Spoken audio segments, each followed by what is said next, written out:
The supplement they swore would change everything until they tried it, they were tired. Not the kind of tired you fix with a good night's sleep, but the slow, persistent kind that makes getting out of a chair feel like a negotiation with gravity. Dr. Kim had been researching joint health and muscle preservation for over a decade. Joe was a fitness coach in his late 50s who'd spent his life helping others build strength until his own body started pushing back. And one conversation between them would change how they saw recovery, energy, and what really works after 50. Joe never thought he'd be the guy struggling to stay active. He'd trained athletes, built programs, coached hundreds through their hardest transformations. But somewhere between his 50th birthday and now, something shifted. His knees ached after long walks. His recovery time stretched from days to weeks, and the gym once his sanctuary started feeling like punishment. "I thought I was just getting old," he said.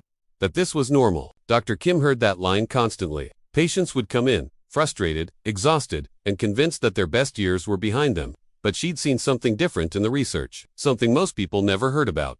There's a compound your muscles rely on for energy.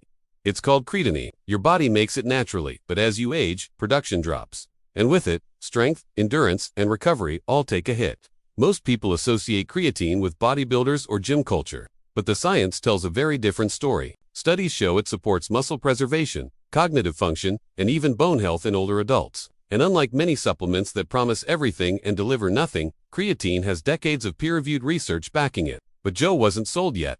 "I'd heard about creatine before," he said, "but I also heard it was just for young guys trying to bulk up. I didn't think it applied to me." Dr. Kim smiled. She'd heard that too, and it wasn't entirely wrong. Creatine does help with muscle growth.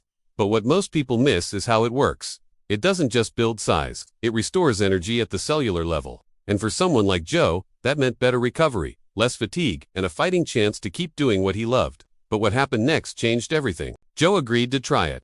Not because he was desperate, but because he was curious. And because Dr. Kim made one thing clear, this wasn't medical advice. It was education, information, a starting point. He started with 5 grams a day. Creatine monohydrate, the most studied form, the most reliable. For the first week, nothing. He kept training, kept moving. But he wasn't expecting miracles. Then, 2 weeks in, something shifted. He noticed it first in the gym. His sets felt easier, not explosive or superhuman, just sustainable, like his body had a little more left in the tank. By week 3, his knees stopped screaming at him after leg day. Recovery wasn't instant, but it was noticeably faster. "I wasn't sure if it was the creatine or just a good stretch of training," he said.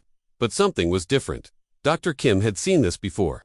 The response wasn't dramatic, it was subtle, gradual, real. And that's what most people miss about effective supplementation. It doesn't announce itself, it just quietly improves the baseline.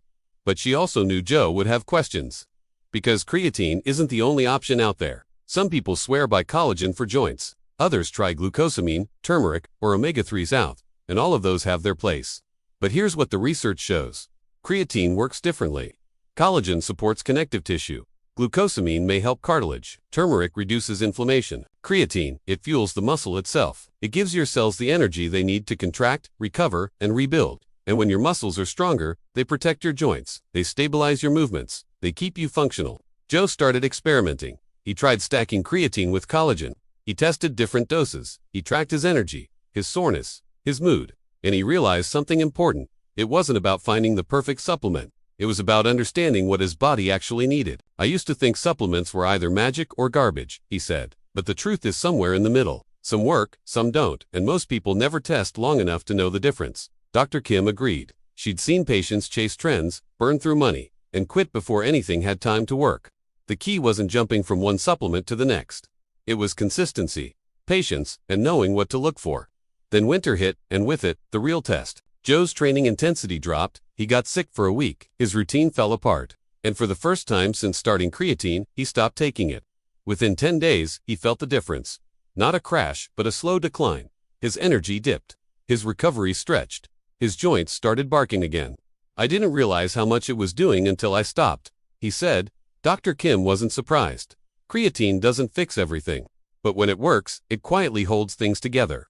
And the moment you remove it, the gaps show up. So Joe went back on 5 grams a day. No loading phase, no fancy timing, just consistency. And within 2 weeks, he was back to feeling strong. But he couldn't shake one question. Was this really sustainable long-term? Dr. Kim walked him through the research. Creatine has been studied for over 30 years. It's one of the most researched supplements in existence, and the data is clear. It's safe, effective, and well tolerated by the vast majority of people, including older adults. There's no magic here, she said. Just biochemistry. Your muscles need energy. Creatine provides it. That's the whole story. What surprised Joe most was not just how creatine monohydrate improved his experience with joint recovery and muscle preservation, but how everything started to feel different once he switched to the right method. He wasn't expecting such a clear change, and honestly, he tested it more than a few times before he figured out what really worked. This isn't a promotion or endorsement, just sharing real results that made a noticeable difference for him. He'll leave the link below if you want to dig deeper and understand what he means. But here's what really mattered. Joe didn't just feel stronger. He felt like himself again. He could train without dread. He could recover without fear.